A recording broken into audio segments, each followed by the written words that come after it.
Okay, so I'm very excited that today we're here with Shara, who is a psychotherapist, a counsellor, and a senior lecturer. And I'm so happy that you're talking to us today on the podcast. Thanks for having me. Well, now, Shara, I'm really excited today because the subject we're going to talk about is anxiety. Yeah. Now, tell me if this is right, because I was blown away, but I read that 1 in 5 women currently suffering from anxiety. Is that right? Yeah, so anxiety is actually the lead cause or the lead mental health issue for across a lot of domains in terms of age, in terms of gender, in terms of socioeconomic background. But it's a lot more prevalent for women, which I think speaks volumes. Wow. So when you say it's more prevalent for women, how much more is it? So if 1 in 5 women are suffering from it, how many men are suffering from it in comparison? Do we know those stats?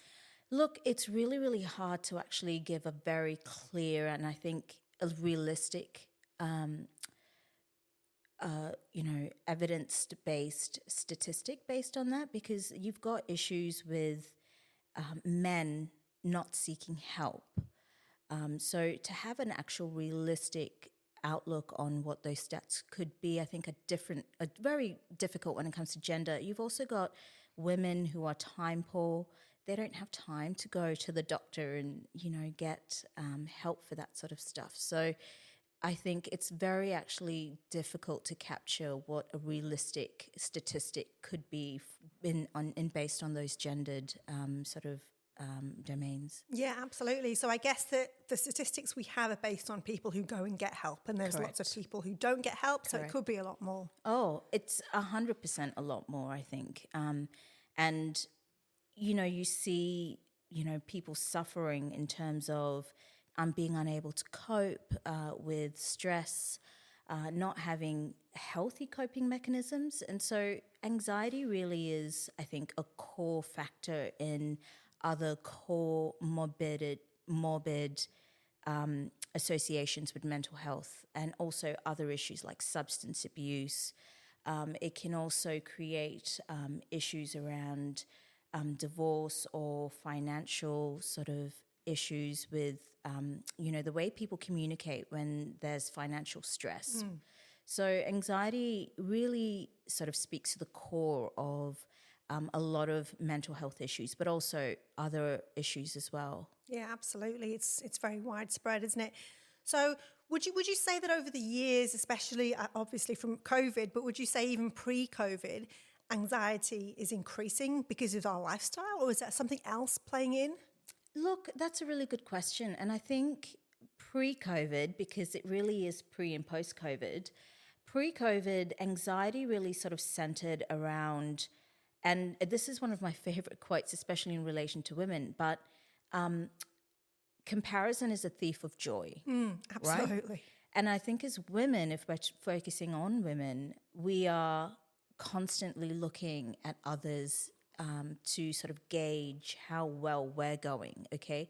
And that might be your friends, your family members, it could be celebrities, which are really unrealistic measures of what we're supposed to be doing or how we're supposed to be going. It's that word supposed to. So I think before COVID, there were those sorts of issues, that comparison sort of scale, and then, other issues around, financial issues like how are we going to afford rent, or, the housing market's only getting worse and there's anxiety around that. But then COVID hit, and I think a lot of people had that real insular sense of anxiety to do with health and how society's going. And we had those daily updates with that Gladys used to give us, and everyone would be watching it, reading the news compulsively. So then we saw a real increase in things like social media feeds, getting information from social media and screens, and that almost compulsive checking. And then isolation, of course, really exacerbated those issues. And then post-COVID, we're living it now. We've got cost of living issues. We've got a lot of relationships that sort of in COVID, you really saw the negatives in having that relationship with people. A lot of relationship breakdowns. You know, I read the other day that marriages licenses being granted are only just getting back on track pre-COVID. Wow. Yeah, so COVID really sort of impacted relationships, not just with other people, but also I think with ourselves as well. Yeah, that's it's unbelievable, isn't it, when you think of the impact it's Yeah. actually had. And then, you know, obviously we talked about anxiety increasing, but when we have anxiety, what is it doing to us? What is the chemical reaction in our bodies that's causing it, and what is the effect it's having on our body? So, look, anxiety is really sort of a result of or is associated with a fight or flight sort of response, okay? And usually that's quite good because that is a response to an external or internal stimuli that is preparing us to get ready to fight or to get to safety. And in small doses, that can be quite good because we, you know, can really harness that to get, you know, a deadline completed. You know, I think we've all been there. So in small doses, it can be good, but when it starts to become something that you're experiencing all the time, that's when it can really turn into an issue, and anxiety is what that is. Physiologically, you might experience things like a racing heart, sweaty palms. You may feel anxiety in particular places. So some people feel it in their gut. I think that's the most common. You may feel, you know, tingles up and down your limbs. And that's really sort of a release of, you know, certain neurochemicals like cortisol and adrenaline. But it's these things that are sort of making us feel amped up. And then if you're not sort of looking at how you can mitigate those physiological responses, it then can turn into a full-blown panic attack where you, and a lot of people say, I thought I was having a heart attack. So it can be quite as serious as that. Yeah, wow, it's frightening. I can really relate to it because, well, probably about 2-3 years ago, I'd sold the Healthy Mummy business, and then there were new people who'd come on, and it was an enormously stressful time for me, like enormously stressful. And you know, I don't want to talk about the ins and outs of what happened, but it was extremely stressful, and I had so much anxiety about everything that was happening. And I can remember I used to wake up in the middle of the night with literally a pit of sickness in my stomach, and it was literally so stressful. And then when I'd wake up in the morning, I'd try and go for a walk to try and like flush it out of my body and just try and walk, and it wouldn't go. And I was left constantly with this just like, I don't know what it was. It was just like this sickness that kind of took over my body, and I felt so anxious, and my heart would be racing all the time. And it kind of went on and on and on. And I think that, and then the whatever was happening continued happening, and it got worse and worse and worse. And the only way I could stop it was to take control and say, I resign and I leave. And that was the only way I could stop it. And literally, I think that the moment I made that decision to leave and step away from everything that was causing that stress and anxiety, kind of just felt this relief. And it was a scary thing to do because I loved that business, and I loved the staff and the customers, but it was the only way to stop that never-ending anxiety. So I can really understand like what anxiety can do to someone physically. But if someone can't walk away from something because of whatever reason, what are the things that we can do to kind of try and mitigate that anxiety or stress? Is there anything we can do?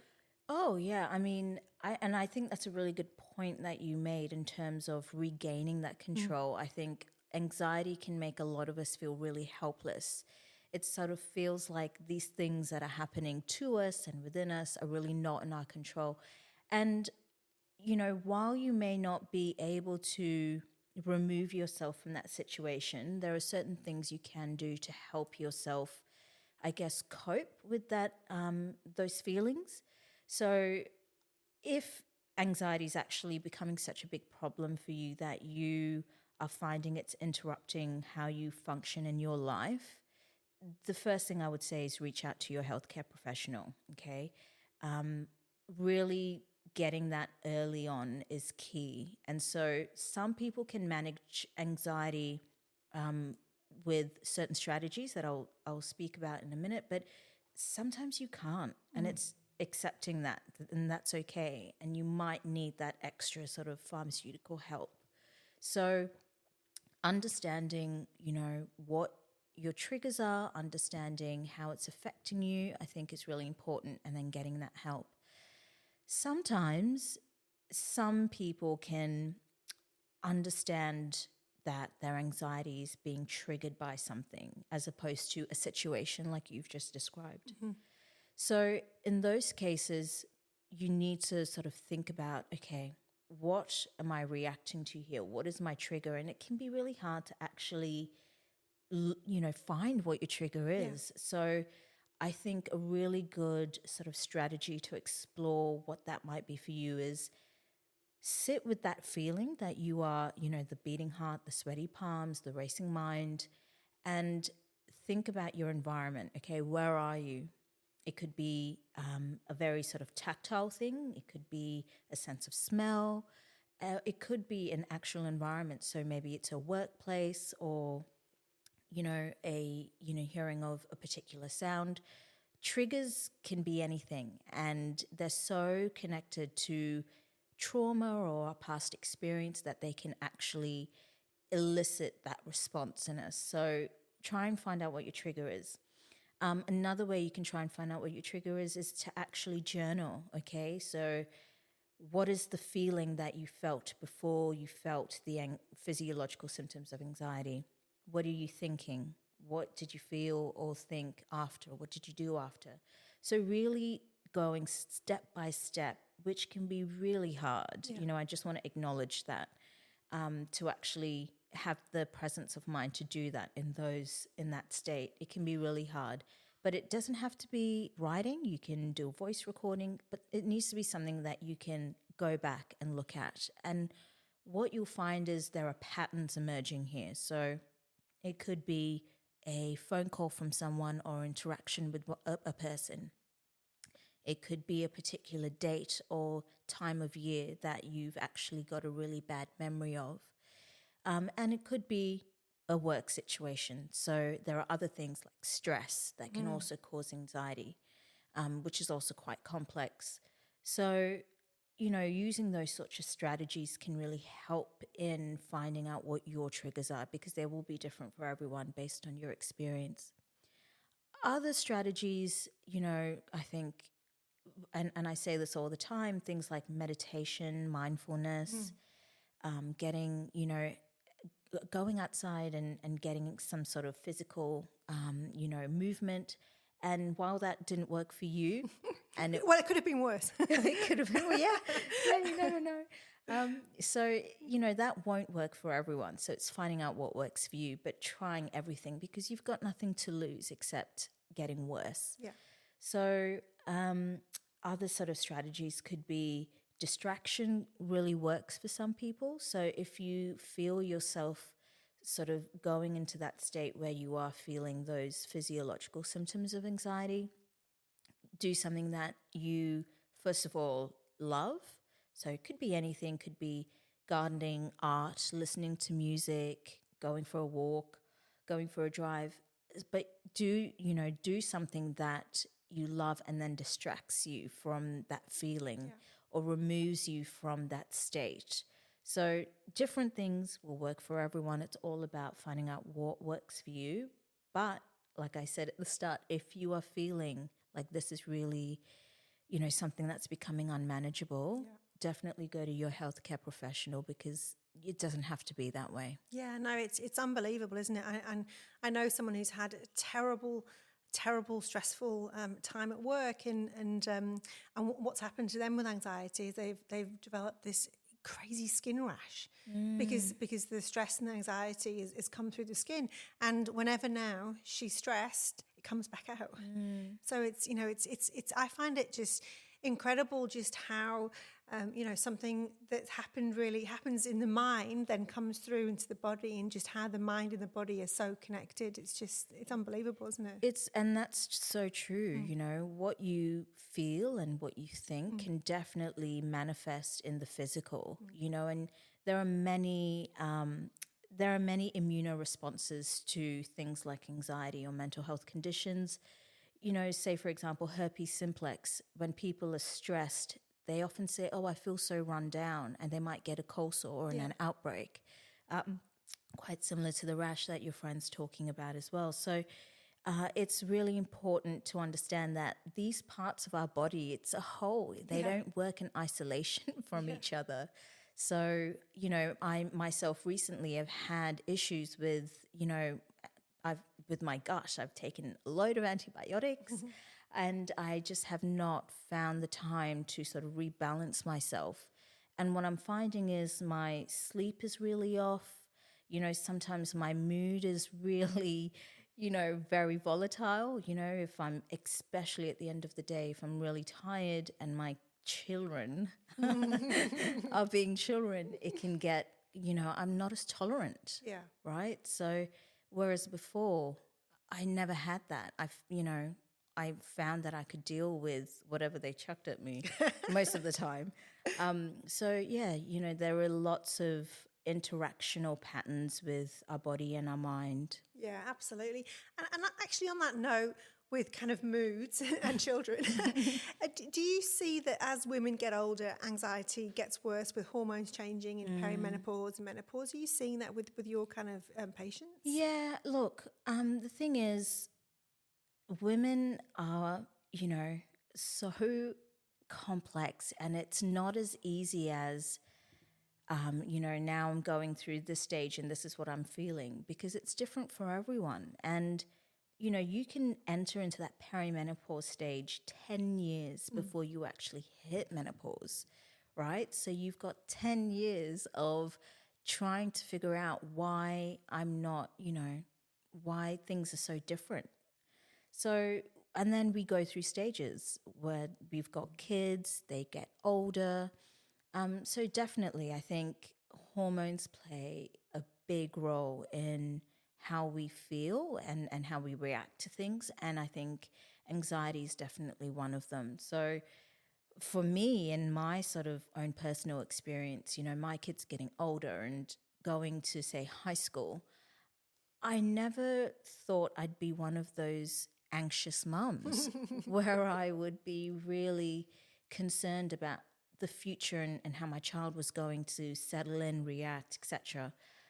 In my 20s, I had my kids quite young. In my 20s, I was very laid back, and I never had that anxiety about whenever I thought about them, growing up. I didn't have that. And now I find, as I'm getting older, that definitely does play a part, and it does, take up some sort of room in my cognition and how I look at the future. So that anxiety to do with children, to do with career, to do with a lot of areas of your life, I think can sort of blow out of proportion if we don't get a handle on it, which again, like you said, is quite hard when you're going through those stages of hormonal changes. It is. It's so hard. It's so funny because it's not funny, but my little one had a really bad accident at school a few weeks ago, and I got the call. You see the number and the school. Oh my God! And he had his front teeth knocked out, and it was honestly, I was in a right state. Because I was frightened for him. He was in pain. I'd never experienced teeth issue before. And it was so traumatic, honestly. I was so traumatized. He was traumatized. We were all traumatized. And it took me like days and days and days just to get over the actual trauma and the anxiety. And even now, it's been a good few weeks, and I can't go anywhere without my phone because I'm so worried. Like, he's had the teeth put back in, but it doesn't mean they're going to stay because it's still early days. And he's had root canals and all kinds of stuff. But I'm so worried because I tell him every day he goes to school, be careful, because he can't get a knock, you know. And every time my phone rings, I'm like, oh my God, is it school? Has it come out again? Because I'm like, you know, I'm so anxious and traumatized about what happened. And so much so that I had this terrible migraine that came on from the trauma. And then I blacked out, and then I fractured my face from it because I blacked out, and then I put my rib out, and I'm like, it's just a disaster for me in my house the past few weeks. But I think it just goes to show just the effect anxiety or stress can have on your overall body, because I was fine up until then. Everything was, you know, hunky-dory, and then it all just went, you know, all went really bad. And I'm anxious now for him. And then my husband's like, you can't wrap him in cotton wool. And I'm like, I can. And I will. And I will. But I'm trying to be a little bit more kind of flexible and letting him to do stuff. But it's that anxiety. It does kind of grip you, because, you know, any mother doesn't want anything to happen to their child. And it's funny because my little boys go, Mum, why are you so stressed? And I'm like, well, because you grew inside of me. We shared our body, and it's a different bond that we have than you know, than you and Dad have. Like, it's different. So I care immensely. I'm worried for you. And he laughs and thinks I'm funny, but it's true, you know. So, but I'm a bit nuts. But anyway. No, look, I mean, that's not nuts at all. And I think a lot of mums would relate to that. You know, you have this innate sort of feeling when it comes to your children. But I think women also do this quite a lot because we're so much in our head, because everything is so busy. Yeah. We are almost vicariously traumatized and re-traumatized again and again by a fact. And we think, what could I have done different? Or, you know, it's just we always sort of stew on, you know, things that have happened in the past that we have no control over, right? And so then again, it comes back to that issue of feeling helpless and not having control. So, you know, really making sure we are actually being aware and cognizant of the fact that we control our thoughts, right? And they don't control us. So every time we go back to an event where something happened, and believe me, I've got those. I think every person has them. Just understanding that, you know, you can't go back there because that could be your trigger. Yeah. Absolutely. And is there any advice you can give to all of us to kind of build our strength up so that when things happen, anxiety can't get a hold? Is there anything that we can do, or is there not?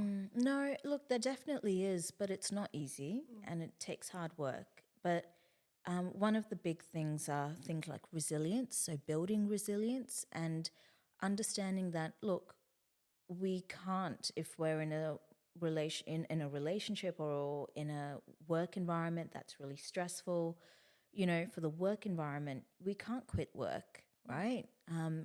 Because for obvious reasons. So learning how to cope with that stress is really important.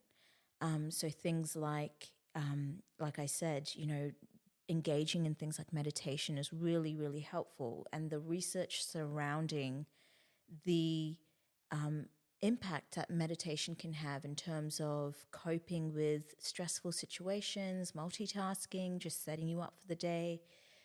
It's really an understated thing that people don't do. So there are. How does it work, Shara? Because I mean, I've never done it, and because I'm just a bit of a, I'm like, I'm not a calm person. I'm a very I do too many things, and I probably should try it. But I always think, God, I can't imagine myself sitting there and being quiet. It's just not me. But talk to me, sell me the benefits and why it works, and maybe I'll give it a go. Look, if you are like, you know, a person who is always on the go, yes, I'm not going to lie, it's going to be extra hard. But it doesn't need to be a big thing, okay? So you've dropped your kids off from school. Just take a minute when they get out of the car. Just take a minute to either, and this, again, is different for everyone. So some people are very visual, so you can visualize, you know, close your eyes and visualize yourself on a beach and just imagine you're, you know, sticking your feet into the sand. Or if the beach is not your thing, think about a rainforest. Think about feeling, you know, the dampness of the soil on your feet. And it's really having that mind and body connection. There are lots of apps that you can, utilize. Some people find that really hard to disconnect their mind from, what comes next. So, using a, aid that, engages all of your senses. So it could be someone talking, it could be music, that sort of stuff is really helpful for people who are just quite busy and on the go. And what is it doing? What is that? Because I'm thinking now of a beautiful beach with nobody on, nice water. I'm already thinking I'm feeling calmer, but what is that doing to my brain to kind of help, make it prepared for any kind of anxiety attacks? Yeah. So what it's doing is, and look, if you're doing that once, it's not going to do much except make you calm for the moment. Yeah. So it really, like I says, takes commitment, and it can be a bit hard, but as long as you're consistent, and forgive yourself if you don't do it every day, but as long as you're consistent.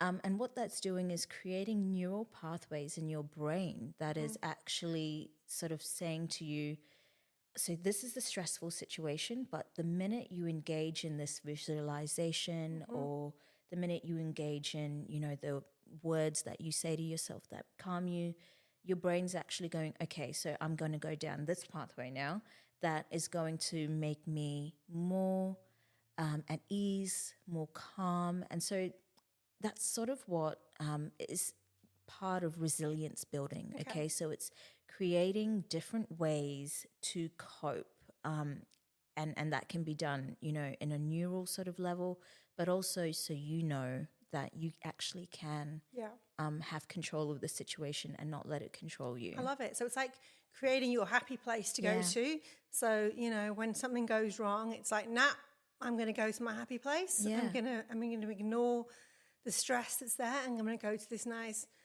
Zen place. Yeah, and it's just getting you prepared to cope with what's to come. Yeah. And I think it's important because life's not perfect, right? No. Life is full of ups and downs and, zigzags and all kinds of stuff. Like, it's impossible to have this clear runway of perfection, right? There's going to be things. So I think that's a really great tip. And I'm going to do it. I'm going to do it. Let me know how it goes.